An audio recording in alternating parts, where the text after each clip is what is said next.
व्यवधान में होता है। कितने लड़के आते हैं कुछ गिने हो? इसमें नाम इसमें प्रत्यय स्थात चलता था और जिसमें क और अ दोनों के व्यवधान में ही होता है, तृतीय चतुर्थादि के व्यवधान में नहीं होता है। माने आकार ककार के व्यवधान रहने पर होता है ककार और आकार के व्यवधान रहने पर इतो प्रत्यय स्थात का सूत्र से इकार होता है। जी माने वर्णद्वय के व्यवधान में ईश्वर से प्राप्ति जी 3-4 वर्णों के या अधिक वर्णों के व्यवधान में नहीं होता है। न तो रथकट्या इत्यादो तृतीय चतुर्थादि व्यवहार न भवति। रथकट्या पुत्र काम्या काम्य प्रत्यय वो भी ककार प्रत्यय से ककार है। जी आगे टाप कर दिया है कि नहीं? तो टाप से और जो आकार के बीच का व्यवधान है उसमें आकार और ककार का ही व्यवधान है। रथकट्या में अनेक वर्णों का व्यवधान है, इसलिए वहाँ पर जो है ईत जो है ककार से पूर्वकार को इकार नहीं। जी इसके अतएव सद्विकादो आद्य अकारस्य न भवति। जी आद्य अकारस्य न भवति में आकार को नहीं हुआ क्योंकि टाप से जो है अव्यवहित पूर्व आकार में व्यवधान सोढ़व्य है जी, लेकिन टाप से आकार के बीच का व्यवधान दो का ही सोढ़व्य है, इसका आकार और ककार का। तो सर्विका के सर्व में सकारोत्तरवर्ती आकार के बीच में बहुत सारा व्यवधान है, इससे आदि के आकार को इकार नहीं होता है, अपितु आकार के आकार को ही इकार होता है क्योंकि वहाँ आकार का और ककार का व्यवधान है। जी इसका शब्द रत्न है, थोड़ा बचा है। आद्य अकारस्य इति माने सर्विका में आद्य अकारस्य शकारोत्तरवर्ती अकारस्य इत्थं न भवति। क्यों? आकार और ककार से इतर वर्णों का व्यवधान रहने है कि नहीं? अनेक वर्ण व्यवधान रहने के कारण न सकारोत्तरवर्ती आकार से इकारा अपितु सर्व में बकारोत्तरवर्ती आकार से इकारा सर्विका सर्वक टाप। तो टाप से अव्यवहित उत्तर ककार का और आकार का आ का इन्हीं के वर्ण के व्यवधान रहने पर जो आकार है उस आकार को इकार हो जाए, सकार के आकार को इकार नहीं हो। समझ में कि नहीं? हाँ। आद्याकारस्य इति इदं च कात्पूर्वस्य इत्यंशेऽपि अनुद्यमान विशेषणत्वात् न अव्यवधानांश प्रवृत्ति इति वादिनां मते बोध्यम्। ये जो पंक्ति है रथकट्या को लेकर के जो पंक्ति उठाया क्या लिखे हैं? इदं च कात्पूर्वस्य न सर्विका इत्यत्र आकारस्य आद्यकारस्य इकारः इति तत्वम्। जी सकारोत्तरवर्ती आकार को नहीं होता, ये किस मत में है कि नहीं? जी ये किस मत में लिखा है? तो कहा इति वादिमति। जी कोई एक मत दे रहा है। जी ये पंक्ति सर्विका की जो पंक्ति है शकार के आकार को इत्व व्यावृत्ति, ये किसी विशेष वादी के मत में है। क्या है कि प्रत्यस्थात कात पूर्वस्य अत इदाप्यसुपः, ये जो सूत्र है इस सूत्र में टाप ही है, आप ही, और आप ये है सप्तम्यंत है और कात ये पंचम्यंत है।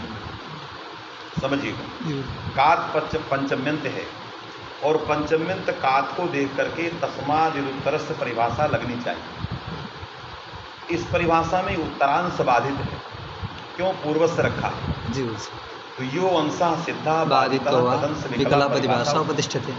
तो पूर्वस्य के द्वारा उत्तरांश बाधित, क्योंकि जहाँ पूर्वस्य है वहाँ उत्तरस्य नहीं रह सकता और जहाँ उत्तरस्य है वहाँ पूर्वस्य नहीं रह सकता। वास्तविक की नहीं? तो उत्तरांश, पहले बात समझिएगा, ये एक पंक्ति है लेकिन उसका विश्लेषण बहुत मैं उससे लिखा है, समझ ले रहे हैं ना जी? कि कात की पंचमी को देख करके कौन लग गया परिभाषा? तस्माद् इत्युत्तरस्य, क्योंकि आप की सप्तमी को लेकर के तस्मिन् इति आता है कि नहीं? उसमें दो वर्णों का व्यवधान सोढ़व्य है, उससे अधिक वर्णों का व्यवधान सोढ़व्य नहीं है, अप्रामाण्यात्। और कात इति शास्त्र प्रामाण्यात् आकार ककार व्यवधान सोढ़व्य है, उसका विवेचन कर चुका है। अब कात की पंचमी में जोर देना चाहेगा कि कात की पंचमी में जो है तस्मात् परिभाषा यदि जाएगी तो उत्तरस्थ तो नहीं जाएगा, क्योंकि ककार के उत्तर नहीं, ऐसा अर्थ नहीं हो सकता। कात पूर्वस्थ में पूर्वस्थ बैठा है तो पूर्वस्थ से उत्तरस्थ का बाद है, इससे उत्तरांश रहिता परिभाषा जाएगी, अर्थात उत्तरस्थ नहीं जाएगा, क्या जाएगा? अव्यवहितांश जाएगा, निर्दिष्ट जाएगा। तो जब निर्दिष्ट जाएगा तो ककार से अव्यवहित पूर्व जो आकार होगा उसी को इकार हो। ककार से अव्यवहित पूर्व सर्वक में जो ककार है उससे अव्यवहित पूर्व शाखा आ ही नहीं, तो स्वतः इत्व की प्राप्ति नहीं, स्वतः इत्व की प्राप्ति नहीं, वास्तविक नहीं। तो इत्व तो स्वतः प्राप्त नहीं है, फिर उसमें आदि आकार को इत्व व्यावृत्ति करने के लिए जो ये त्रिचतुर इत्यादि लगा रहे वो सब लगाने की क्या जरूरत है, वास्तविक नहीं। अर्थात अव्यवहितांश के उपस्थित हो जाने के कारण आदि आकार को स्वतः इत्व नहीं प्राप्त है। समझ में आया? फिर आपने आदि आकार के इत्व व्यावृत्ति के लिए रथकट्या इत्यादि का प्रमाण देते हुए जो आपने सर्विका में कहा कि नहीं यहाँ इत्व नहीं होगा क्योंकि अनेक वर्ण व्यवधान हो रहा है कि नहीं, तो अनेक वर्ण व्यवधान में स्वतः नहीं प्राप्त है क्योंकि अव्यवहितांश उपस्थित होगा।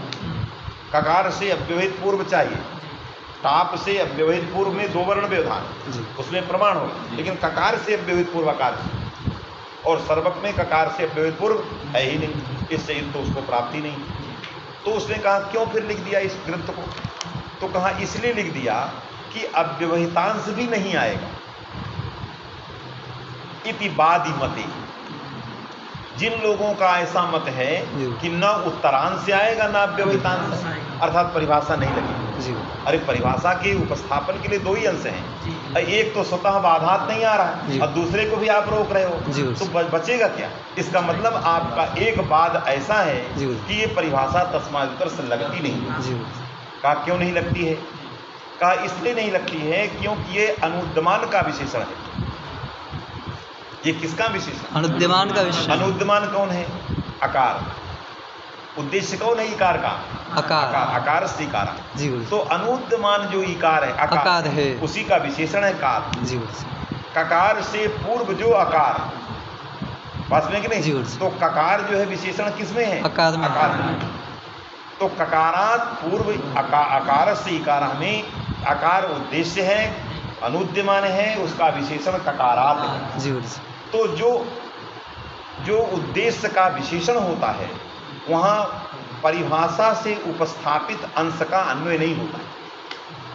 तत्त परिभाषा के द्वारा उपस्थाप्यमान पदार्थों का अनुद्यमान के विशेषण में अन्वय नहीं होता। तो अव्यवहितांश जो परिभाषा से उपस्थाप्य है उसका अनुद्यमान में अन्वय हो सकता है, लेकिन अनुद्यमान के विशेषण में अन्वय नहीं हो सकता। ये अनुद्यमान का विशेषण है, इसलिए इसमें अन्वय नहीं आया, इसलिए अव्यवहितांश कात में नहीं जाएगा। ककार से अव्यवहित पूर्व अर्थ नहीं हो सकता, वास्तव में कि नहीं? ककारात पूर्व रहेगा, वो व्यवहिता अव्यवहित है साधारण, इसलिए इत्व की प्राप्ति है। इसलिए हमें उसकी व्यावृत्ति के लिए हमें ये कहना पड़ेगा कि टकार टाप भी चाहिए और उसमें 3-4 व्यवधान नहीं चाहिए, वास्तव में कि नहीं? विधौ परिभाषा उत्तिष्ठते नानुवादे इति बादी मते, ये वो लगाना चाह रहा है। विधौ, विधौ मने विधेयस्य साक्षात विशेषण, किसी विधेय का साक्षात विशेषण है।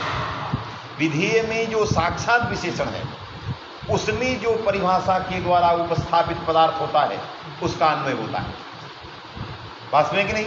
लेकिन जो विधेय के विशेषण का विशेषण होता है उसमें किसी परिभाषा से उपस्थाप्यमान पदार्थ का अन्वय नहीं होता है। आया?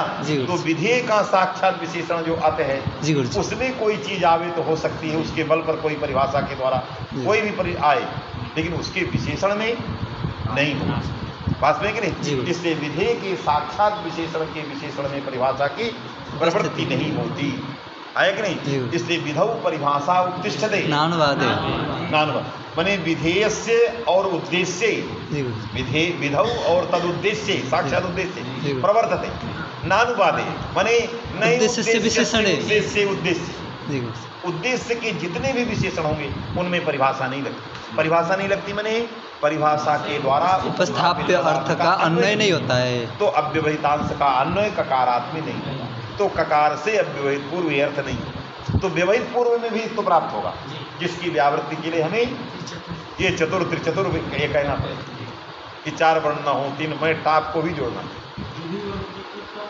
है। विधि विधि हो गई इकार, उसमें विशेषण हो गया आ, और आ का विशेषण हो गया ककारा। विशेषण नहीं, कात में ये अनुद्यमान जो आकार है उसका विशेषण है। इससे विशेषण के विशेषण में परिभाषा समास के द्वारा उपस्थापित अव्यवहितांश का अन्वय नहीं होगा, इसलिए सर्विका में प्राप्त है।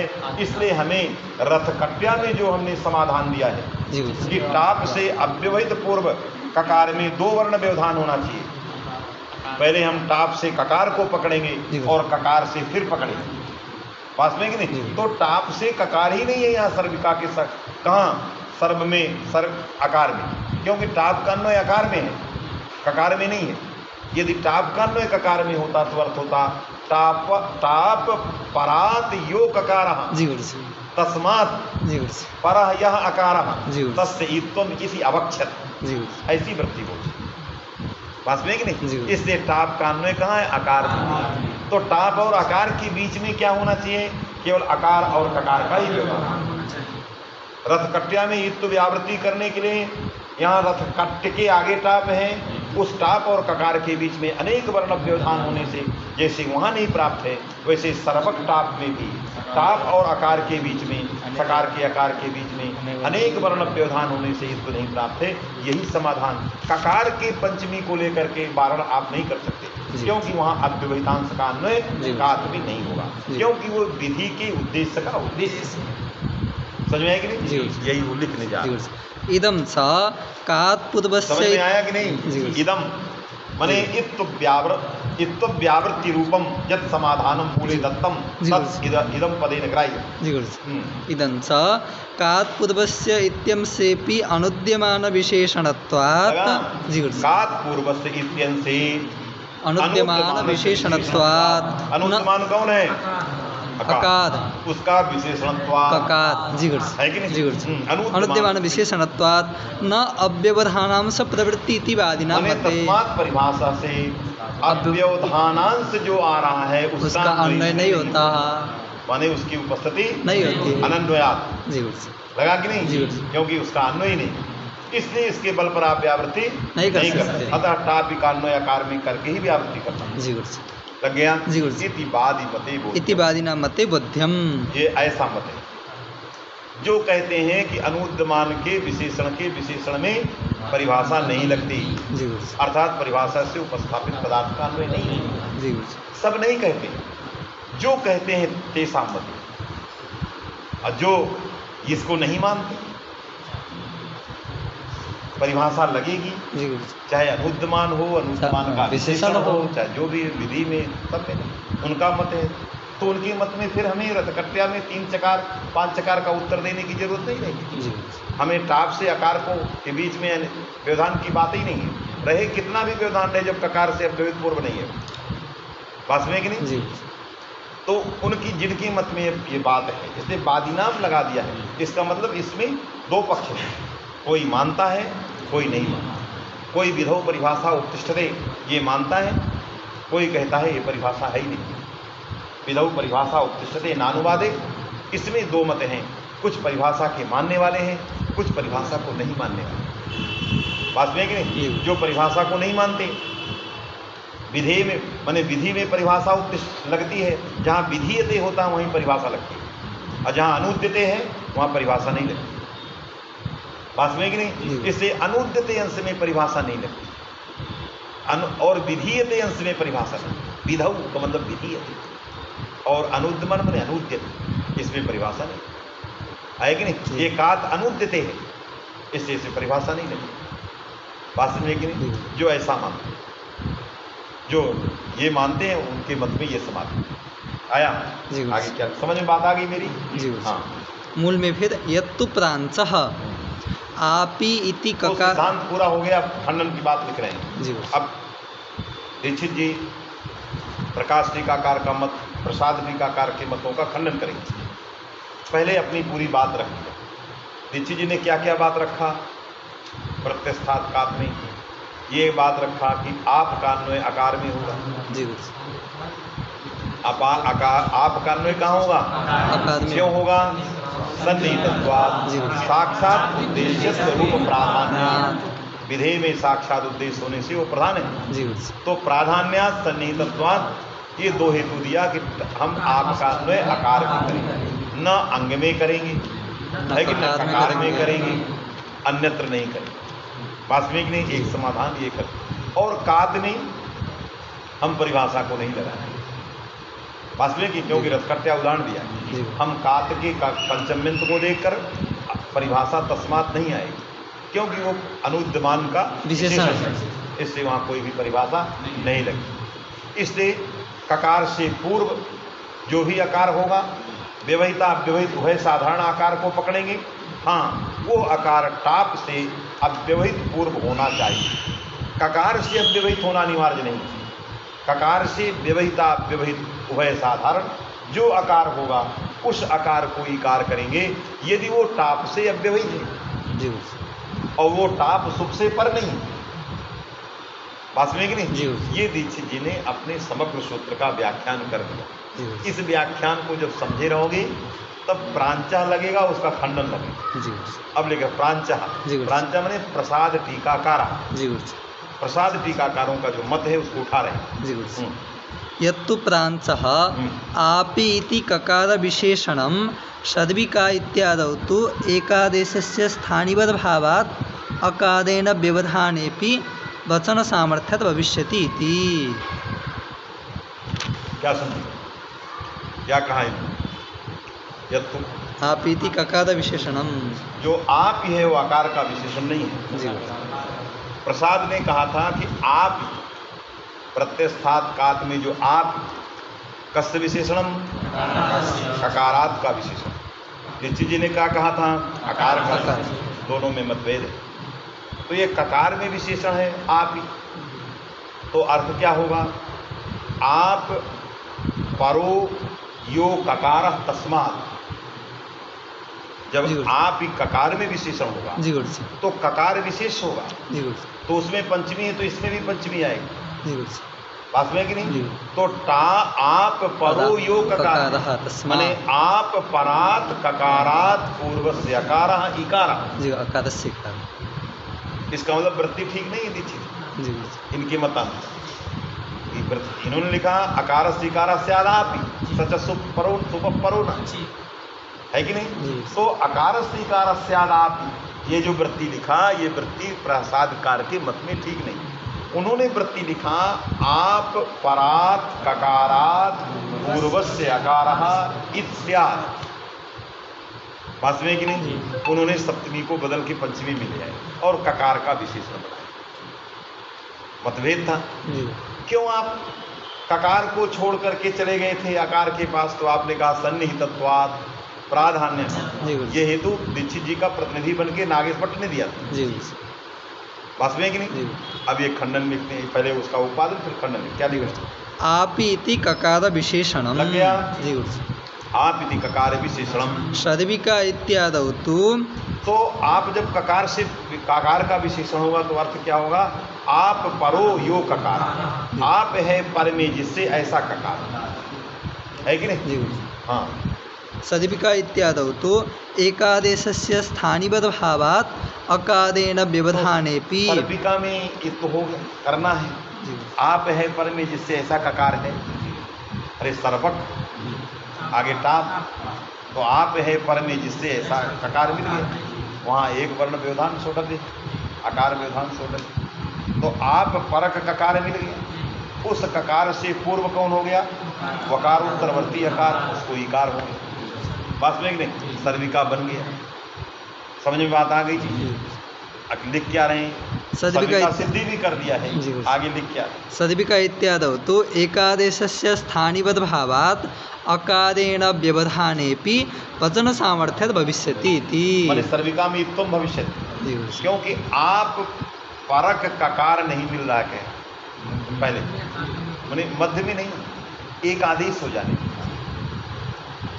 जब एकादेश हो गया, सर्वक और टाप का जब एकादेश, सर्वका जब एकादेश हो गया, तो जब हम निकालते हैं टाप को, सर्वका के टाप को निकालते हैं, आ को निकाल दिया, तो आप पर ककार मिल गया, किसी भी प्रकार का व्यवधान नहीं रहा, क्योंकि आ इधर चला गया। किधर टाप वाले आके एकादेश वास्तव में कि नहीं। सर्वक टाप दीर्घ हो गया का श्रवण दीर्घा है कि नहीं। अब हमें परत्व बनाना है, तो जब परत्व बनाए तो इधर टाप को खींचे, तो आप परक हमको ककार मिल गया, व्यवहित पूर्व ककार, उस ककार से पूर्व वकार उत्तरवर्ती अकार, इत्तु की सिद्धि हो गई, क्षति नहीं रही। और ये जो एकादेश होने के बाद जो आ था वो टाप है, क्योंकि पराधिवत भाव से उसमें टाप तो बैठा है वास्तव में कि नहीं।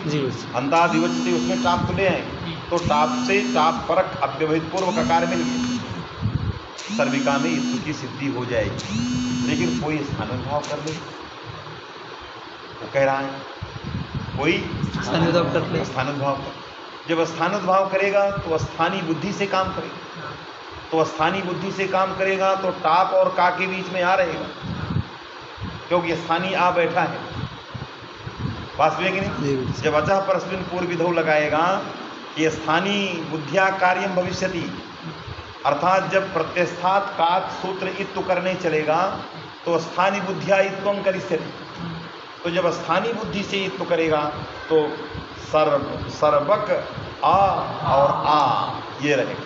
तो आप से आप परक ककार नहीं, मध्य में अकार का व्यवधान है, उस समय इत्तु कैसे होगा स्थानुद्भाव के द्वारा।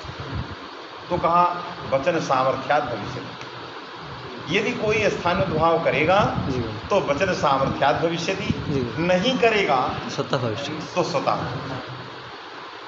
यदि अतः परस्मिन् पूर्व विधौ से स्थानुद्भाव नहीं करेगा, स्थानीय को नहीं लाएगा वास्तव में कि नहीं, तो स्वतः हो जाएगा, ये कह रहा। दोनों बातें समझ में आ गई।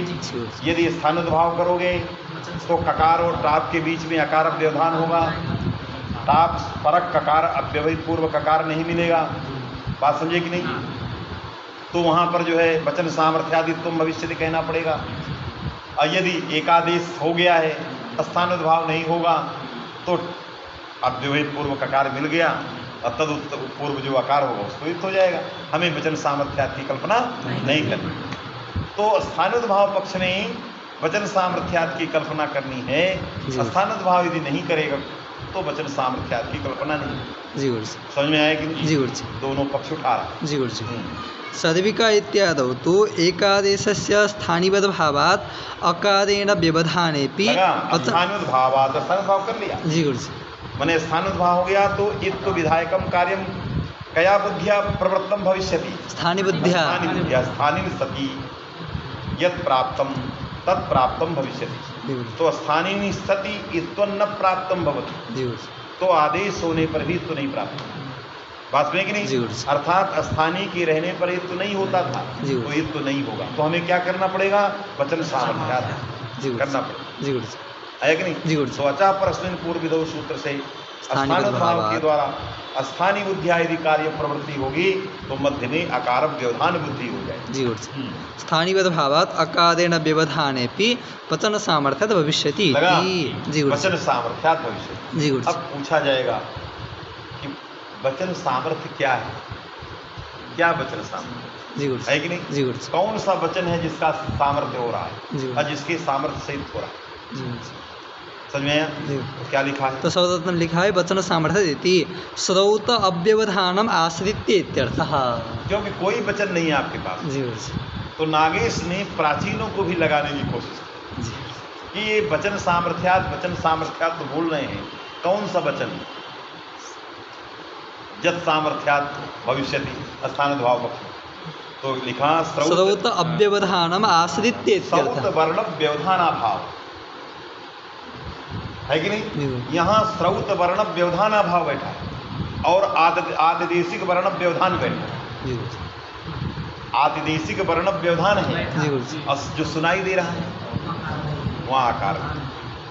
हम तो आरोप करते हैं यहाँ आकार व्यवधानम नास्ति, किंतु व्यवधान के न रहने पर, जैसे ये रजत नहीं है, सूक्ति है रजत नहीं है, फिर भी हम रजतत्व का आरोप कर देते हैं, व्यवधानम नास्ति, तब भी व्यवधान की का आरोप कर देते है कि नहीं। तो हम श्रौत वर्ण व्यवधानाभाव लेंगे, तो वचन सामर्थ्यात् मने श्रौत वर्ण व्यवधानाभावात्,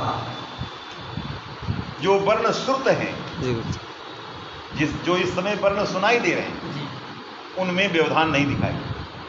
तो तादृश व्यवधानाभावादित्वम भविष्य, माने औपदेशिक जो वर्ण व्यवधानाभाव है कि नहीं, आतिदेशिक वर्ण व्यवधानी भी औपदेशिक वर्ण व्यवधानाभाव आश्रित्य इत्वस्य प्रवृत्तिर भविष्यति तस्मात् नक्षति यदि टाप इत्यस्य अन्वय ककारी स्यात्। यदि टापी का अन्वय आपी का अन्वय कहाँ करें, ककार भी करें, कोई क्षति इति प्रांच वदन्ति, ऐसा प्राचीनों ने बोला। मेरी बात समझ में आ गई जी? मूल में समझ में आ गई कि नहीं? ना समझ में आएगी तो आगे नहीं समझ में आएगा कुछ।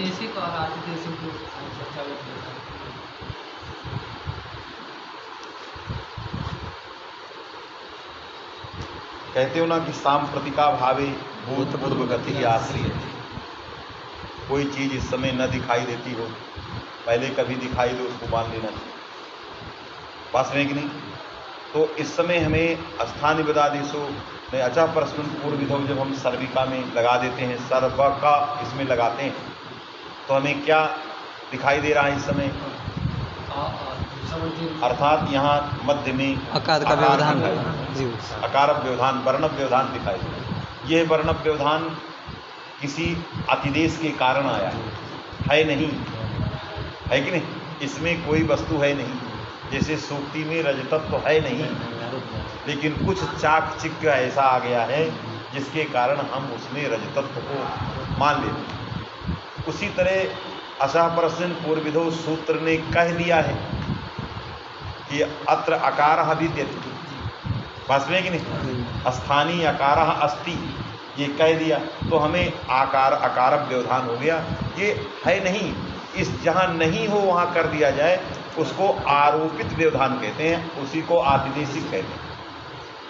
और स्रोत किसको कहते हैं, जो सुनाई दे वर्तमान में जैसा है, इसलिए स्रोत लिखा है कि नहीं। तो क्या स्रोत है यहाँ पर, सर्वक आ, अब बीच में का हल है, क्योंकि का वाला आकाश वर्ण दीर्घा वाला उधर चला।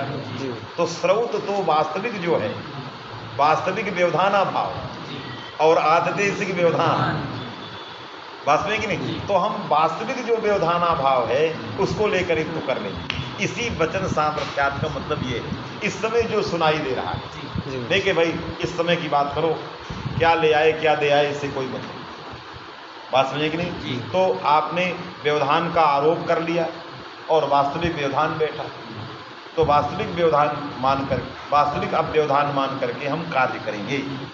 ये औपदेशिक है, समझ में आया। मूल में तन्ना रथ खंडन कर दिया। कहा दीक्षित जी कहते ये मुझे अच्छा नहीं लगा, क्योंकि टाप का अन्वय ककार में करो और वचन सामर्थ्यात का स्रोत वर्ण व्यवधाना भाव को लेकर के युक्त करो, है कि नहीं। ये दोनों बातें अच्छी नहीं है। तन्ना क्यों, रथ कट्यादो अति प्रसंगा का पहले तो इस प्रकार से अति व्याप्ति, रथ कट्य आ, रथ कट्य आ, बात में कि नहीं। यहाँ भी क्या है, आप कहोगे आप परक जो ककार, आप है पर में जिसके ऐसा ककार, तो आप है पर में जिससे ऐसा, क्योंकि रथकट्या में आप अन्वय क्या किए, आप है पर में जिससे ऐसा ककार, ऐसा ककार मिल गया। कौन, रथकट्य में का मिला का, बात में कि नहीं। इस समय रथकट्य के या का आकार और आप वाला आकार दोनों क्या है, आकाश वर्ण दीर्घ से दीर्घ हो गए।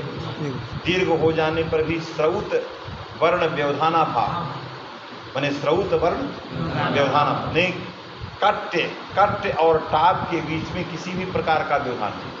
रथ कट्य और टाप के बीच में किसी भी वर्ण का व्यवधान नहीं, क्योंकि टाप से ले रहा है।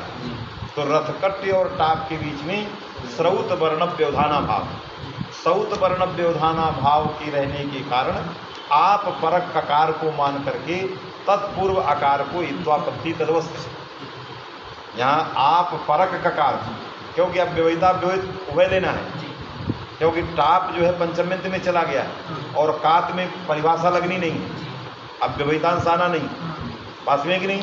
तो टाप परक जो ककार, व्यवहिता व्यवहित उभय साधारण, पास में कि नहीं? तो व्यवहिता व्यवहित उभय साधारण टाप परक ककार और उस ककार से पूर्वकार जैसे सर्विका में है वैसे रथकट्या में आया कि नहीं? अतः रथकट्या में कह रहा है अति प्रसंगा, रथकट्या तो अति प्रसंगात व्यवहितस्य, उसका अन्वय हम ककार में नहीं करें। फिर व्यवहितस्यापि पदत्वान् अपायात्। क्यों? व्यवहित भले ही ककार से टाप के बीच में बहुत व्यवधान है, का रथकट्या का जो का है उस का और टाप के बीच में व्यवधान है, लेकिन व्यवधान में भी परत्व का अपाय नहीं होता। आपने यही कहा है टाप परक ककार, आपने ये नहीं कहा कि टाप से अव्यवहित ककार, अर्थ तो ये नहीं कर रहे। आपने कहा टाप परात ककारा, है कि नहीं? टाप है पर में जिससे ऐसा ककार, तो परत्वम व्यवहिते भी अव्यवहिते, परत्व जो है व्यवहित में भी लिया जाता है, सर्वक में अव्यवहित में है और रथकट्या में व्यवहित में, इससे व्यवहिते परत्व से अनपाया है, बात में कि नहीं? ककार और टाप के बीच में अनेक वर्ण व्यवधान रहने पर यह टाप का से पर में नहीं, ये नहीं कह सकते, बात में कि नहीं? क्योंकि परत्वम व्यवहिता ये इससे पर में है, तो इतने व्यवधान रहने पर भी पर में कहे जाएंगे और न रहने पर भी पर में कहे जाएंगे, बात में कि नहीं? क्योंकि अव्यवहितांश आ ही नहीं रहा है, समझ में आ गया? तो जैसे सर्विका में अव्यवहित ककार को लेकर के तो प्रसंग किया आपने, यहाँ पर भी व्यवहित ककार को लेकर के व्यवहिते भी ककारे टकार से परत्वम अनपाया, व्यवहित ककार के रहने पर भी परत्व का अनपाय, माने परत्वम अस्तिति, यदि परत्व है तो ये तो प्रसंग तदवस्था जी। न च निर्दिष्ट परिभाषाया निस्तातः, पूर्व पक्षी कर रहा है कि हम निर्दिष्ट परिभाषा लगाएंगे, अर्थात काद की पंचमी में हम निर्दिष्ट परिभाषा लगाएंगे, बात में कि नहीं? टाप को टापह जो पंचम्यन थे उसमें निर्दिष्ट परिभाषा लगाएंगे, अरे काद विशेष है तद अनुरोधे न टाप भी विशेषण में पंचम्यंत है, तो हम परिभाषा यदि लगाएंगे तो टाप से अव्यवहित पूर्व जो ककार और उस ककार से अव्यवहित पूर्व जो अकार उसको इकार होगा, तो टाप से अव्यवहित पूर्व ककार नहीं है, रथकट्या में अनेक वर्ण व्यवधान है, नाति प्रसंगा, बात समझ आ गई? तब क्या लिखा? न च निर्दिष्ट परिभाषा निस्तातः अनुवादे परिभाषाणाम अनुपस्थिते है, पहले ही बता दिया कि अनुवाद, यह अनुवाद है कौन? कात और टापहा दोनों, ये दोनों किसके विशेषण हैं?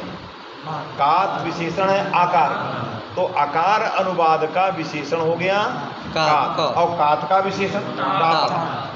तो कई परंपरा में साक्षात विशेषण का विशेषण, वास्तविक नहीं, तो साक्षात विधेय का विशेषण आकार, उसका विशेषण ककारात, ककारात का विशेषण ताप, आया कि नहीं? इससे विधो परिभाषा उत्तिष्ठते नानुवाद, तो उद्देश्य के विशेषण में परिभाषा की, निर्दिष्ट परिभाषा की प्रवृत्ति नहीं होगी, अतः अव्यवहितांश की बात नहीं कर सकते, इससे व्यवहिते भी परत्व अनुपायात तस्मात् अधिव्याप्ति तदवस्था।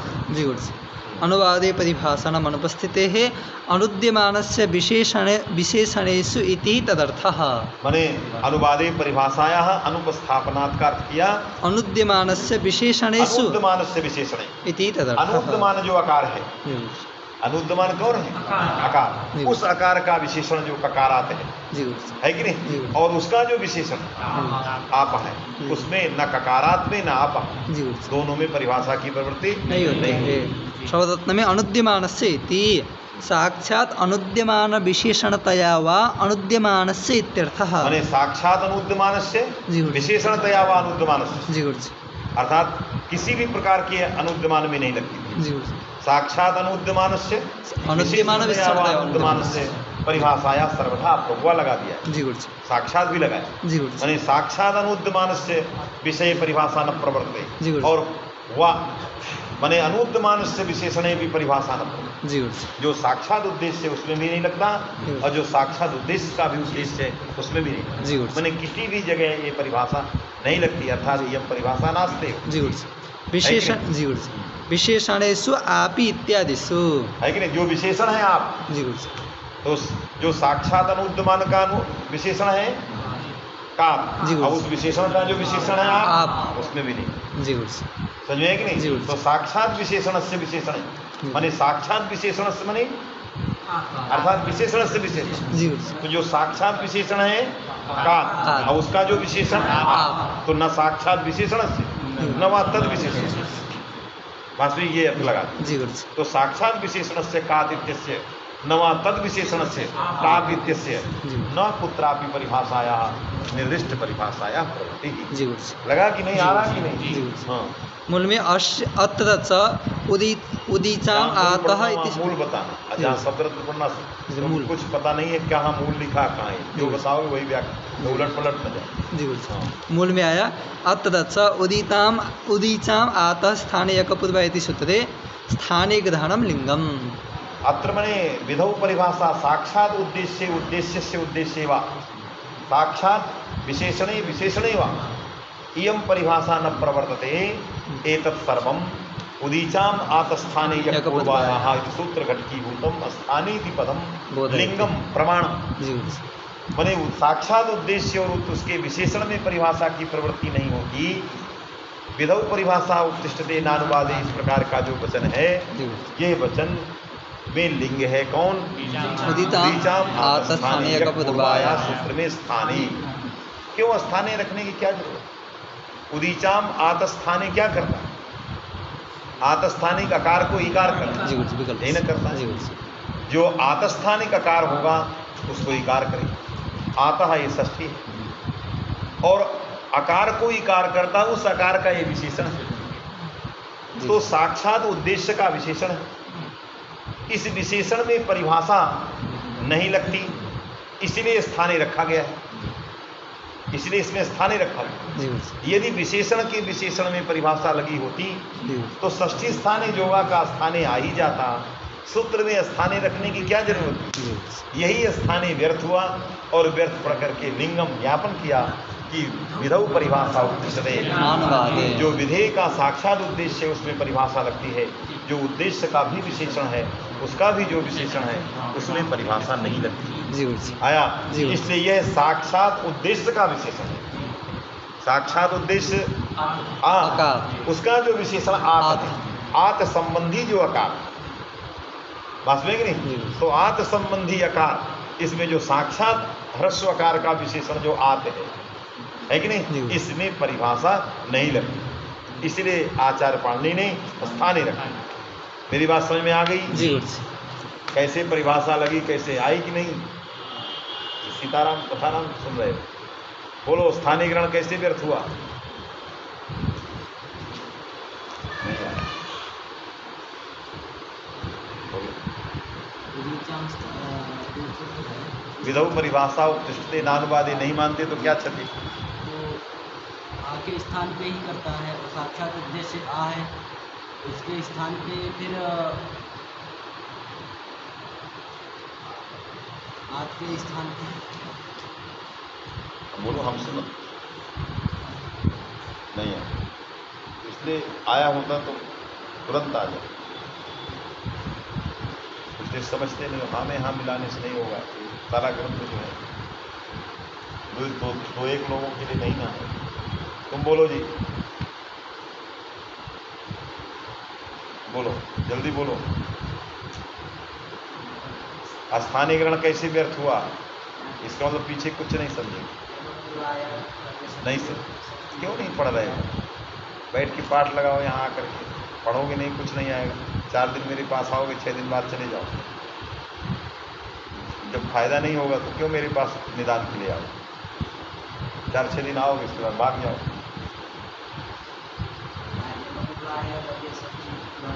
हैं?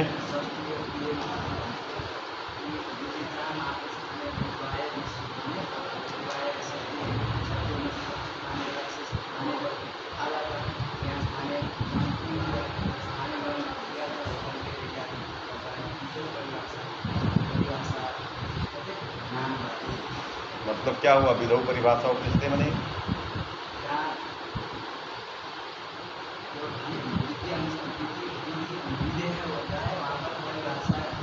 मैंने विधेय के साक्षात उद्देश्य में परिभाषा लगती है और उस उद्देश्य का जो साक्षात उद्देश्य होता है या परंपरा उसमें नहीं लगती।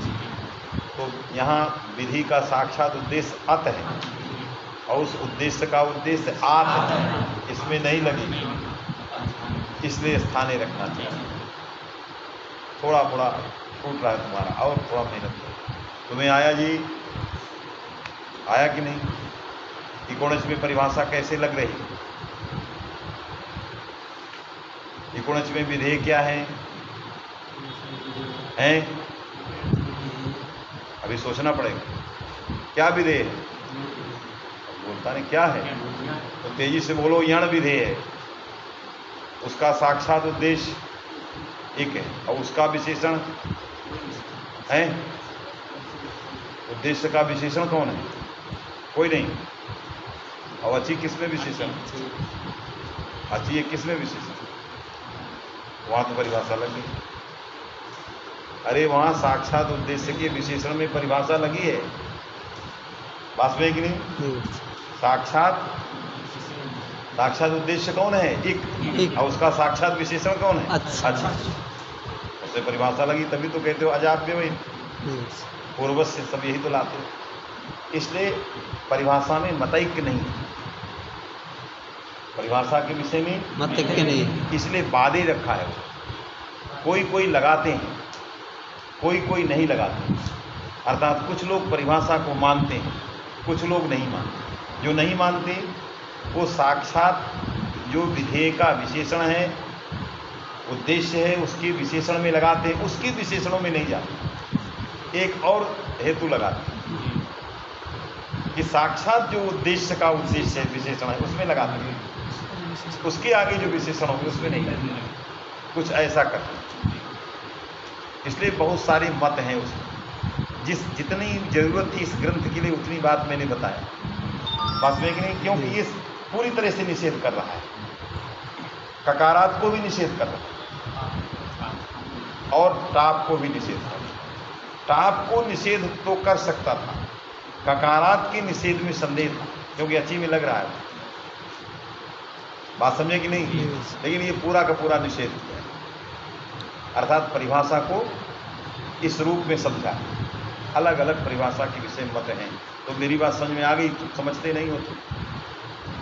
राघव तुम समझे हो स्थानीय ग्रहण कैसे व्यर्थ हुआ? आत स्थाने में स्थाने क्यों? आता में षष्ठी स्थाने जोगा से आ जाता, फिर चरितार्थ कैसे हो गया?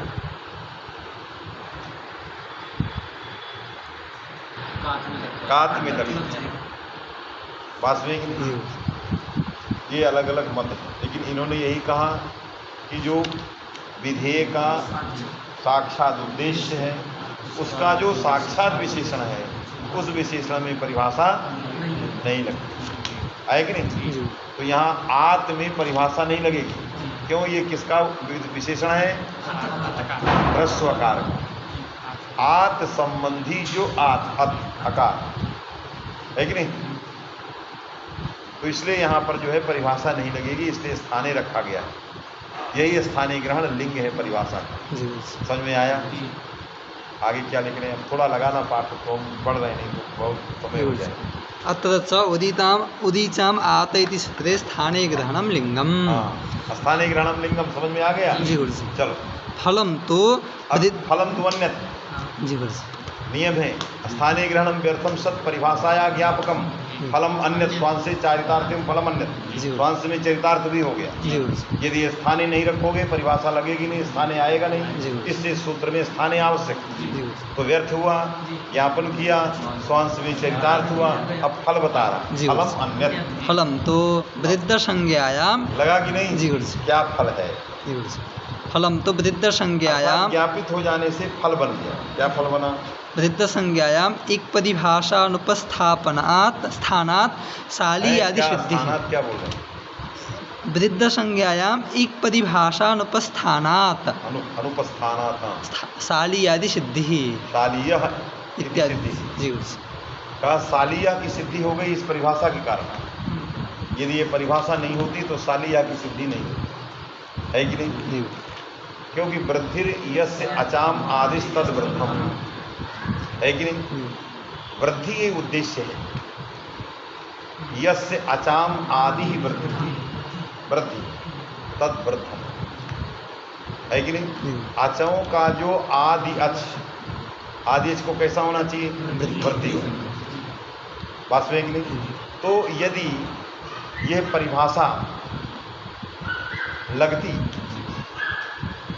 ये परिभाषा नहीं होती विधौ परिभाषा, तो हम क्या करते हैं, इको गुण वृद्धि का वृद्धि उद्देश्य को देख करके पहुंच जाता। अचाम आदि में जो आदि है वो विशेषण है, अचाम साक्षात विशेषण है, उसका जो आदि अच वो उसमें विशेषण वृद्धि, तो उसमें वृद्धि को देख करके, उद्देश्य कोटि में प्रविष्ट वृद्धि को देख करके इको गुण वृद्धि का इक चला जाता।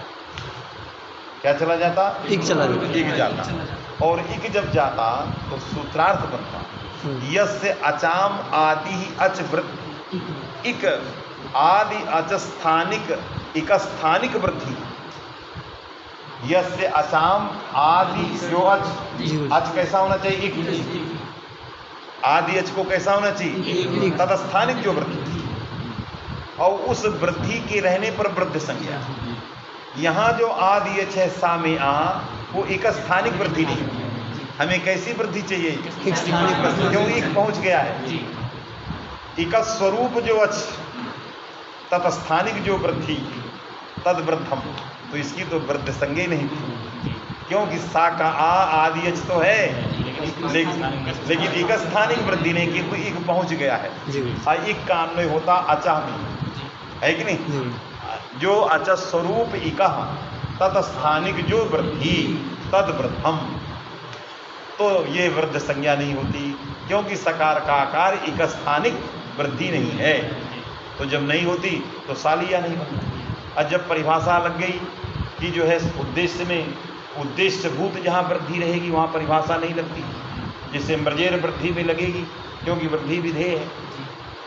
वृद्धि क्या है, माने विधौ परिभाषा उत्तिष्ठते, जहाँ वृद्धि विधि रहेगी, विधेय रहेगा, वहाँ परिभाषा लगेगी, और जहाँ वृद्धि उद्देश्य रहेगा नहीं लगेगी। वृद्धि यस्य अचाम आदि तद वृद्धम में वृद्धम विधेय है और वृद्धि उद्देश्य है, इससे उद्देश्य परिभाषा न प्रवर्तते। यत्र वृद्धि विधीयते तत्रैव परिभाषा प्रवर्तते, तो मृजेर वृद्धि में लगेगी, यस्य अचाम आदि तद वृद्धम में नहीं लगेगी, तो एक नहीं जाएगा। जब नहीं जाएगा तो आदि अच वृद्धि होना चाहिए, चाहे एक स्थानिक हो चाहे अनेक स्थानिक हो, तो सा का आ वो वृद्धि है, इसलिए वृद्ध संज्ञा हुई, वृद्धाक्षा शिक्षा हुआ, सालिया और मालिया बन गए, आया ये फल बने। अर्थात विधौ परिभाषा से नानुवादे, अनुवाद मने उद्देश्य में परिभाषा, अभी विशेषण से मतलब नहीं है। विधौ परिभाषा उद्देश्य नानुवादे, केवल विधेय में परिभाषा की प्रवृत्ति होती है, उद्देश्य में विधेय से प्राधान्यात्, उद्देश्य में परिभाषा की प्रवृत्ति नहीं होती। अचाम आदि ही अच वृद्धि ये उद्देश्य है, इसमें परिभाषा नहीं होती, आया कि नहीं। इसलिए सालिया मालिया की सिद्धि हो गई थी, फलम ये इस परिभाषा का फल हो। फलम तो वृद्ध संज्ञायाम एक परिभाषानुपस्थानात् साली आदि संज्ञायाम एक परिभाषायाः अनुपस्थापनात् साली आदि सिद्धि सालिया इत्यादि प्रयोगाणाम सिद्धि। अन्यथा छा वृद्ध संज्ञा न स्यात्, छा प्रत्यय न स्यात्। समझ में आया कि नहीं? क्यों ब्रजराज ना पूछेंगे कब? चलो शब्दरत्न में सिद्धि थी, साली आदि सिद्धि ही अस्य तैहि उक्तम इति शेषः। कहा भाई ये वही लोग कहते हैं, हम ये सब नहीं मानते। जी अस्य तैरे उक्तम, जो परिभाषा को मानते हैं वही परिभाषा का फल बताते, वही परिभाषा का ज्ञापन करते। तैरेव है कि नहीं? जो परिभाषा जयी स्वीक्रियते तैरेव उच्यते, अजयी न स्वीक्रियते न तैरुच्यते। सीधी सी बात है, जो नहीं मानेगा वो अपना उपायांतर करे, कुछ उपाय करे, बात में कि नहीं? तो उनके यहाँ इको गुण वृद्धि क्यों नहीं जाए? क्योंकि उसमें स्वयं विधीयते लिखा है, तो जाने का सवाल है, उसके कहने की क्या जरूरत। यत्र वृद्धि शब्द गुणेन गुणः वृद्धिया गुण वृद्धि शब्दाभ्याम गुण वृद्धि, कहाँ यहाँ वृद्धि विधीयते? यहाँ तो वृद्ध संज्ञा विधीयते, तो परिभाषा स्वयं नहीं जा रही, उसके लिए ये सब क्या कहने की जरूरत। तो जय रुच्यते तैरे उच्चते नास्मा भी रुच्यते, बात समझे कि नहीं। और ये परिभाषा स्वतः सिद्ध है, कहने की जरूरत नहीं है। इको गुण वृद्धि और अचष्ट को देख करके लोगों ने कल्पना किया है। दो परिभाषाएं में उत्तिष्ठते और विधीयते का अध्याहार हुआ। यत्र गुण वृद्धि शब्दाभ्याम गुण वृद्धि विधीयते, यत्र ह्रस्व दीर्घ पूर्व शब्दाभ्याम ह्रस्व दीर्घ पूर्वता विधीयते। तो विधीयते को देख करके कर दिया विधौ परिभाषा उत्तिष्ठते नानुवाद। तो केवल इको गुण वृद्धि अचष्ट के अर्थ को देख करके जिन लोगों ने ये कल्पना कर दी कि विधौ परिभाषा उत्तिष्ठते नानुवादे उच्चता, वही लोग ये जाने बात में कि नहीं। निशेष स्वतः सिद्ध है, वो तो कह ही रहा है विधीयते, उससे तो लग ही रहा है कि अनुवाद में नहीं लगती, कहने की क्या जरूरत। बात समझ में आ गई, जिसने परिभाषा नास्ति जी। अनेना तत्र सूत्रे एतस्यैव ज्ञापकत्वं वर्णयतः अत्र च एवं वदतः तव पूर्वापरविरोधेति भावः। अनेन मने तैरे उक्तम इति प्रतिपादनेन क्या लिखा। अनेना तत्र सूत्रे एतस्यैव ज्ञापकत्वं वर्णयतः। तत्र सूत्रे, तत्र सूत्रे की क्या व्याख्या। वृद्धिर्यस्य चाम इति सूत्रे, ये लिखा वृद्धिर्यस्य इति सूत्रे। तो तत्र सूत्रे माने वृद्धिर्यस्य चाम आदिस्तद् वृद्धम इति सूत्रे जी गुरुजी क्या एतस्यैव ज्ञापकत्वं वर्णयतः, एतस्यैव स्थाने ग्रहणस्यैव ज्ञापकत्वं वर्णयतः। माने तत्र सूत्रे वृद्धिर्यस्य चाम आदिः इति सूत्रे स्थानीय ग्रहणस्य ज्ञापकत्वं वर्णयतः, वहाँ स्थानीय ग्रहण का ज्ञापकत्व वर्णन करते हैं। अत्र च अर्थात प्रकृत सूत्रे च, और अत्र सूत्रे जी गुरुजी है कि नहीं। अत्र च एवं वदतः अर्थात एवं मैंने प्रत्यस्तात् का जी गुरुजी प्रकृत सूत्रे च एवं अर्थात अनुद्यमान विशेषणेषु इति अभिप्रायकम अनुवाद इत्येवं, क्योंकि अनुद्यमान विशेषण माने वहाँ जो है यस्य चाम आदिस्तद् वृद्धम में स्थानीय ग्रहण का ज्ञापक लिखा जी गुरुजी तत्र सूत्रे जी गुरुजी। और अत्र और प्रकृत सूत्रे, अत्र प्रकृत सूत्रे च एवं वदतः एवं अर्थात अनुद्यमान विशेषणेषु इति अभिप्रायकम अनुवादे इत्येवं वदतः, इत्येवं वदतः पूर्वापर ग्रंथ विरोध तव पूर्वापद विरोधेति भावः। क्योंकि इस जगह आप क्या कह रहे हैं, प्रत्यस्थात् का सूत्र में आप कह रहे हैं कि अनुद्यमान से विशेषण न प्रवर्त, और वहाँ जो आप ज्ञापन किए हैं वहाँ दूसरी बात कह रहे हैं। वहाँ विधौ परिभाषा उत्तिष्ठते माने अनुद्यमाने न प्रवर्त, तो तत्र भवद्भिरुच्यते ज्ञापक प्रसंगे अनुद्यमाने न प्रवर्ते, क्योंकि वहाँ पर आप उदीचा मात्र स्थान में अनुद्यमान है, वृद्धि अनुद्यमान है, साक्षात अनुद्यमान है। तो तत्र भवद्भिरुच्यते ज्ञापक प्रसंगे अनुद्यमाने परिभाषा न प्रवर्ते, और अत्र किम उच्यते अनुद्यमान से विशेषणे परिभाषा पूर्वापर ग्रंथ विरोधा। इसलिए आपका ये जो ज्ञापन से यहाँ का जो ग्रंथ है वो उचित नहीं है। संजय नागेश खंडन लिख रहा है, इसलिए कहा तैरे उत्तम, वही जाने जो कहें, क्योंकि ज्ञापन प्रसंगे भवद्भिर उत्तम विधौ परिभाषा उत्तिष्ठते नानुवादे न उद्देश्य अनुद्यमाने न प्रवर्ते। अब आप यहाँ लिखे अनुद्यमाने प्रवर्ते तद विशेषणे न प्रवर्ते, ये क्या है, बस में कि नहीं। इसलिए पूर्वापर ग्रंथ विरोधा, वहाँ ज्ञापन के समय आपने साक्षात विशेषण साक्षात अनुद्यमान में परिभाषा को हटाया, और यहाँ वर्णन करते समय आपने साक्षात अनुद्यमान के विशेषण में परिभाषा माने नियम को लगाया, बात में कि नहीं। तो कैसा आप अर्थ कर रहे हैं, पूर्वापर ग्रंथों का विरोध हो रहा आया कि नहीं जी।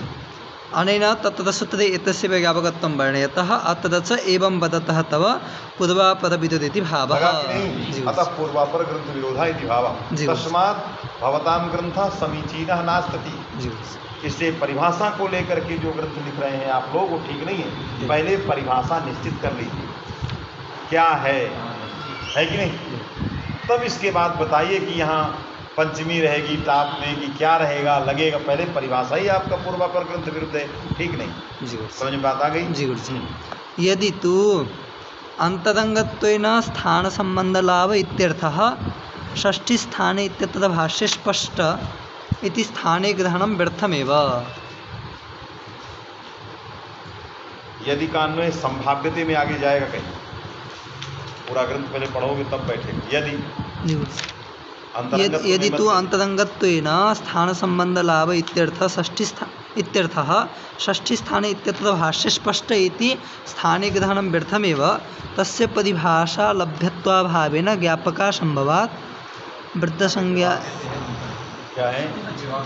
विभाव्यते। यदि विभाव्यति, जी गुरुजी, यदि ऐसी चिंता करते हो जी गुरुजी, तो वहाँ यदि कान्वय कहाँ है? विभाव्यते। विभाव्यति। ये बीच का ग्रंथ जो है पूरा चिंतन परक, वास्तव में कि नहीं? जी गुरुजी, कहने का मतलब ये है कि जो स्थानीय ग्रहण किया है आचार्य ने, ऋचाम आतस्थाने, इसी को लेके करना। इस स्थानीय को क्यों रखा? क्योंकि जहाँ षष्ठी रहती है वहाँ अनेक षष्ठर्थ आते हैं, उनमें अंतरंग स्थानीय एतद् द्योतयितुम स्थानीय, जी गुरुजी, इसलिए अंतरंगत्व का दे रहा है। नाना प्रकार के संबंध प्राप्त हैं, क्योंकि 100 से भी कह रहा है अधिक भाष्यकार ने कहा, 100 षष्ठर्था, हजारों षष्ठी के अर्थ हैं। सामीप्यम वा, है कि नहीं, अंतरम वा, अनंतरम वा, पूर्वा परिभाव वा, नाना प्रकार के संबंध हैं। तो कह संबंध ग्राह्य, किसके साथ? आता का अत के साथ का संबंधाग्राह्य, है कि नहीं? तो उसने कहा अंतरंगत्वात् स्थाने वो संबंधाग्राह्य। यदि अंतरंगत्वात् सतविध, एक सतविध संबंधों में अंतरंगत्वात् स्थानीय स्वतः प्राप्त है तो स्थानीय ग्रहण व्यर्थ है। इसके लिए स्थानीय ग्रहण व्यर्थ है। इसके लिए स्थानीय ग्रहण व्यर्थ नहीं है कि षष्ठी स्थानीय योगा से आ जाए। षष्ठी स्थानीय योगा इदम सूत्रम निर्दिष्टमान परिभाषाम बोधयितुम न व्यर्थ। इसलिए षष्ठी स्थानीय योगा वो सूत्र है ही नहीं। इसका अर्थ अनिर्धारित संबंध विशेषता, यह अर्थ ही नहीं है। षष्ठी स्थानीय योगा का अर्थ क्या है? निर्दिष्टमान परिभाषा। जी गुरुजी, उसका अर्थ क्या है? निर्दिष्टमान से आदेशा अरे क्या अर्थ किया है? षष्ट्यंतम षष्ट्यंतम निर्दिश्यमानम उच्चार्यमाणम उच्चार्यमाण सजातीयमेव। जी गुरुजी, ये उसका अर्थ। ये कहाँ अर्थ है कि अनिर्धारित संबंध विशेषा? अरे नाना प्रकार के संसर्गों में अंतरंगत्व स्थान था, इसलिए स्थान आ गया है। वास्तव में कि नहीं?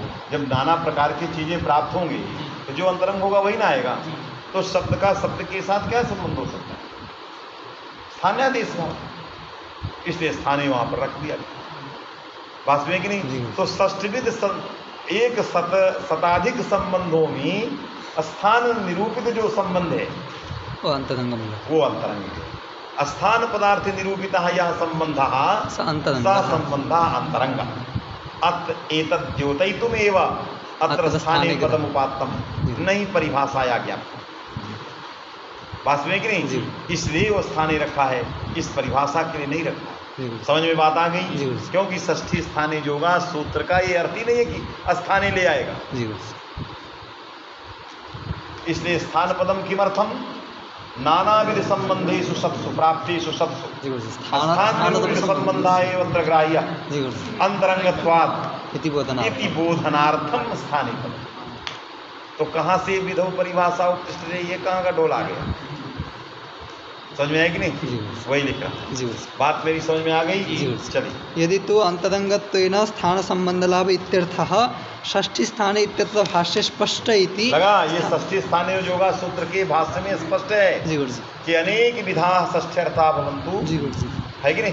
तेषु अनेक विध लोक वर्णित षष्ठ्यर्थेषु स्थान पदार्थ निरूपितः यह संबंधः षष्ठ्यर्थः सः व्याकरण शास्त्रे अत्यंतम अंतरंगः, है कि नहीं?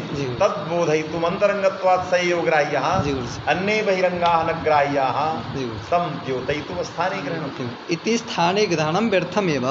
इसलिए स्वतः आ जाएगा। अंतरंगत्वात् स्वतः आ जाए, स्थानीय ग्रहणं न कार्यम। तस्य परिभाषा लभ्यत्वाभावेन ज्ञापका संभवात्। तस्य परिभाषा लभ्यत्वाभावेन, ये षष्ठी स्थानीय योगा परिभाषा से लभ्य नहीं है। जी लभ्यत्वाभाव ज्ञापका संभवात्, इसलिए ज्ञापकत्वा। जी समझ में आया? षष्ठी स्थानीय योगा परिभाषा लभ्य स्थानीय नहीं है। जी ये अंतरंगत्वात् स्वतः प्राप्त स्थानीय ग्रहण व्यर्थम। जी ये लिखा। किंतु षष्ठी स्थानीय योगा परिभाषा से लभ्य है तस्मात् ज्ञापकम इति असंभव। जी गुरु जी। ये ऐसा नहीं। जी गुरु जी। वृद्ध संज्ञायाम इक परिभाषा अनुपस्थितिस्तु। कहा फिर तब ये व्यर्थ नहीं, ज्ञापन नहीं किया। जी गुरु जी। क्योंकि षष्ठी स्थानीय जोगा सूत्र से व्यर्थ ही नहीं है। जी गुरु जी। क्योंकि षष्ठी स्थानीय जोगा इसके लिए है ही नहीं। जी गुरु जी। समझ में है कि नहीं? ये तो अंतरंगत्वा स्वतः प्राप्त है। जी। स्थानीय ग्रहण तम तद स्पष्टयितुम उक्तम जी। है कि नहीं? इसके स्पष्टता के लिए है। जी। बात समझ आई कि नहीं? जी। इति स्पष्टम बोधयितुम एतावता जो है परिभाषाया ज्ञापकम नास्ति। यदि ज्ञापकम नास्ति तो ये वृद्धिर्यस्य चामादिस्तद वृद्धम में इको गुण वृद्धि को कैसे रोकोगे? तो कहा उसका अर्थ ही नहीं कि यत्र वृद्धि श्रूयते, ये अर्थ ही कहाँ है? यत्र वृद्धि विधीयते ये अर्थ है। तो कहाँ वृद्धि विधीयते? वहाँ तो वृद्ध संज्ञा विधीयते, तो स्वतेव एक नहीं जा रहा है। तो मालिया की सिद्धि हो ही जाना चाहिए। उसके लिए क्या ये सब कहने की जरूरत है? विधौ परिभाषा नान फल ही नहीं है। जी। तो विधौ परिभाषा उत्तिष्ठते नानुवादे, माने वृद्धि में न लगे जो परिभाषा का सालिया फल दे रहे हो वो फल भी नहीं है। जी। तो नास्ति परिभाषा नास्ति फलम। बात समझे कि नहीं? जी। वृद्ध संज्ञायाम एक परिभाषा अनुपस्थितिस्तु मालादिनाम से ज्ञापकात्। दूसरा फल दिया हमने, तो दूसरा युक्त बता। जी वो भी आएगा बाद में आएगा। चलो, तो वृद्ध संज्ञा में एक परिभाषा की अनुपस्थिति क्यों हो रही है? जी है कि नहीं? अर्थात उद्देश्य में वृद्धि में एक परिभाषा क्यों नहीं गई? तो विधीयते इति पददानात् इन्होंने नहीं लिखा। दूसरी हेतु दे रहे हैं क्या? मालादिनाम से ज्ञापकात्। मालादिनाम च इत्याकारक शब्द ज्ञापक है। जी। किसमें? एक परिभाषा की अनुपस्थिति में। जी। आगे क्या है? तद्धि प्रस्थे अवृद्धम। जी माने ज्ञापकम स्वयं बता रहा है। जी गुरु जी। प्रस्थे अवृद्धम इति पर्युदासे प्राप्ते आरभ्यते। प्रस्थे अवृद्धम। जी गुरु जी।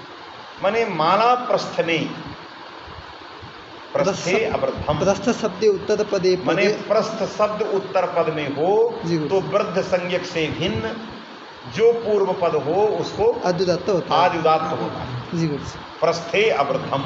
जी गुरु जी। माने प्रस्थ शब्द उत्तर पद में है जिसके ऐसा जो वृद्ध संज्ञक से भिन्न पूर्व पद उसको आद्युदात्त होता है। समझ में आया? जी गुरु जी। किसको आद्युदात्त होता है? जो वृद्ध संज्ञक से भिन्न होगा। जी गुरु जी। माला प्रस्थ में नहीं होगा, माला तो वृद्ध संज्ञक है इसलिए इसको आद्युदात्त नहीं होगा। तुम्हारे अनुसार तो एक परिभाषा लग जाए तो माला तो अवृद्ध हो गया। माला क्या हो गया? अवृद्ध। क्योंकि आप तो एक परिभाषा को ले जाएंगे कहाँ? वृद्धि। तो जहाँ एक स्थानीय वृद्धि रहेगी वहीं वृद्ध संज्ञा होगी। माला का में एक स्थानीय वृद्धि नहीं है इसलिए वृद्ध संज्ञा नहीं। ये क्या हो गया? अवृद्ध हो गया। जब अवृद्ध हो गया तो प्रस्थे अवृद्धम से सिद्ध हो जाएगा। फिर उसमें आद्युदात्त सिद्ध करने के लिए जो वार्तिक बनाया या सूत्र बनाया वो व्यर्थ हो जाएगा। और व्यर्थ पढ़ करके ज्ञापन करेगा कि इसमें एक परिभाषा की अनुपस्थिति। जब एक परिभाषा की अनुपस्थिति है तो यहाँ माला वृद्ध हो गया, उसमें आद्युदात्त नहीं सिद्ध है, उसकी सिद्धि करने के लिए मालादि नाम आवश्यक है। ये उसकी अनुपस्थिति का कारण है। विधौ परिभाषा उत्तिष्ठते नानुवादे, ये है ही। तद्धि प्रस्थे अवृद्ध। जी गुरु जी। तद्धि प्रस्थे अवृद्धमिति पदिदासे प्राप्ते आरभ्यते मालादि नाम। जी गुरु जी। अनुवाद सूत्रम आरभ्यते। जी गुरु जी। अनुवाद इति च निर्मूलम। ये जो विधौ परिभाषा उत्तिष्ठते यदि परिभाषा निर्मूल रहता, कुछ ज्ञापक भी नहीं है और कोई प्रमाण नहीं। जी गुरु जी। इसलिए इसके बल पर तुम जो सिद्ध कर रहे थे एक की अनुपस्थिति वो निर्मूला है, उसमें कोई तत्व नहीं है, क्यों? कोई ज्ञापक नहीं। आया कि नहीं? वहाँ सिद्धि नहीं है, षष्ठी स्थानीय जोगा लगेगा ही नहीं जिससे स्थानीय ग्रहण व्यर्थ हो जाए। समझ में है कि नहीं? वो तो अंतरंग को बताने के लिए स्थानीय ग्रहण व्यर्थ ही नहीं, स्पष्टार्थ है। समझ में आया? इसलिए विधौ परिभाषा का ज्ञापन नहीं होगा। मालादि नाम च सूत्र के ज्ञापन होने के कारण एक परिभाषा की अनुपस्थिति हो गई, अतः विधौ परिभाषा इयम परिभाषा निर्मूला। आया?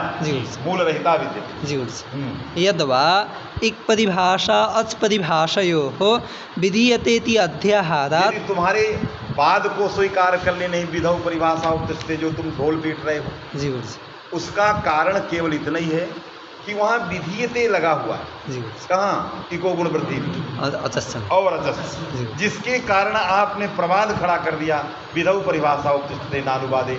विधौ परिभाषा उत्तिष्ठते एक प्रवाद खड़ा उसी से, तो वो तो स्वतः सिद्ध है कि विधौ परिभाषा उत्तिष्ठते नानुवादे। उन कौन इको गुण वृद्धि अचस्त, जी। और जिनमें नहीं है वहाँ पर विधीयते नहीं जी। है, वहाँ सारी परिभाषाएं जारी। जी बात में है कि जी। नहीं? उनके लिए हमें उपायांतर करना होगा यदि रोकना हो, जी ऐसे नहीं होगा। जी। यद्वा एक प्रतिभाषाच प्रतिभाषयो विधीयते इत्यस्य अध्याहारात् तत्तत् तस्य अपदवृत्तिः। इसलिए उसकी दोनों परिभाषा में दोनों परिभाषाओं की तत्त जगहों में अप्रवृत्ति है, जी। समस्त परिभाषाओं की अप्रवृत्ति का ये मूल नहीं है। जी अनुवादे इति च तद विषयमेव विदो परिभाषा इति परिभाषा तो तद विषयमेव। इसलिए अनुवादे जो परिभाषाएं नहीं लगती हैं, कौन?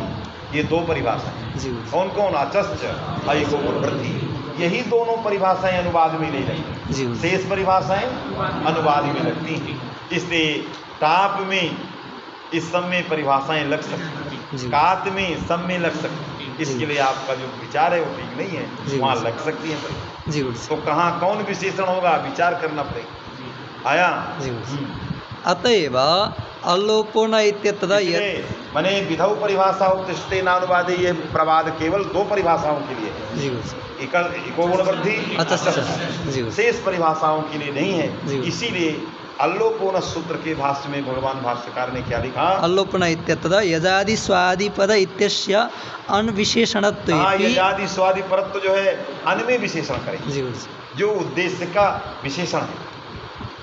विधेय क्या है? लोप। उसका विशेषण क्या है? आकार। आकार का विशेषण कौन है? अन का विशेषण कौन है? यजादि।